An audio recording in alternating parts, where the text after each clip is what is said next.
It is Work Zone Awareness Week, a time to remind people to be alert in work zones on the road. It's a dangerous job, and it becomes even more dangerous when distracted drivers are in the area. So today, we have two special guests to talk with us about work zone safety and the consequences if people violate the law. We have Morris King and we have Millie, and I've been hanging out with Mr. Morris and Millie, and this has just been such a fun morning for us because she is actually an educator about why it's important for work zone safety, right? She is.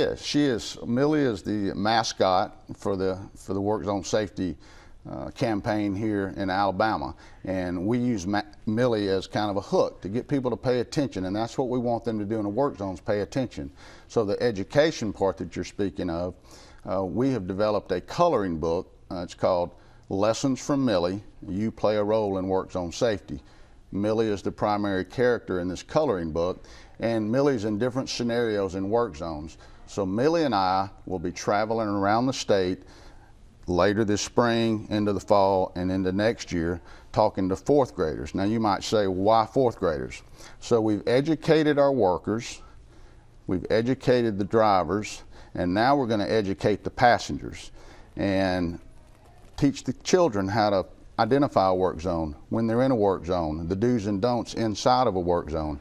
And we will empower them to call the drivers out. Don't text, we're in a work zone. Don't use your phone, those sort of things. So that's the education part that we're doing this year. And they can be helpful to drivers too by not, I have kids, but by not causing a distraction when they realize that we're in a work zone. Millie actually even has a card. I mean, she is absolutely precious, but this is a very serious topic, right? It is. Everyone has driven through work zones.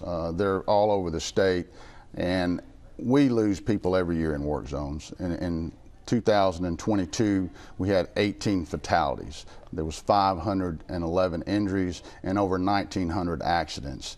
And these can be prevented. We just need everyone to pay attention when they're in these zones, slow down and pay attention to the signs. Everything's bright orange, right? Right.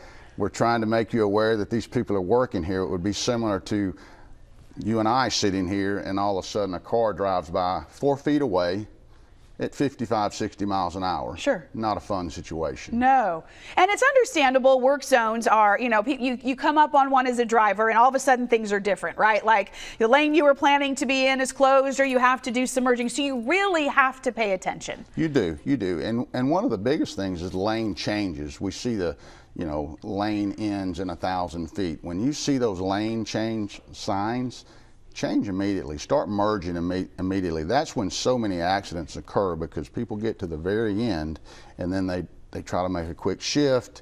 You have a domino effect, and the next thing you know, we've got a bad accident. And work zones are all over on roads all the time. And while we have it on camera, I want y'all to see Millie's sweet little card here. It's really fun to have her here with us and to have you here with us. And it's a really good reminder. People are out and about all the time. If they want to get more information about this, if they're interested in Millie, want to get their hands on a coloring book, how do they do that? So they can contact the Alabama Associated General Contractors Office, and that would be the starting point for that. The way the coloring books are working is we have sections around the state. So each of our sections to begin with is choosing a school in their area. We'll go to those schools, and then once we finish kind of that tour, then we'll start tacking on some other schools. Now I'm local, so we do have several schools here locally that we'll be going to. And then you mentioned the card. So on the card, that's Millie and one of her puppies, Murphy. And so we took that picture, and the children will also get that card, and we use that just kind of as a calling card. That's Millie's card that we pass out, and then on the back of the card you'll notice we've got safety tips for work zone safety, things to look for and how to identify a work zone. Very important information, and y'all might recognize Millie too, because she also is a therapy dog at Children's and Women's Hospital. So she's a really special pup. Y'all, thank you so much for being here today and for talking to us about this and everything you do. Education so important. Everyone needs to be careful out there on the road.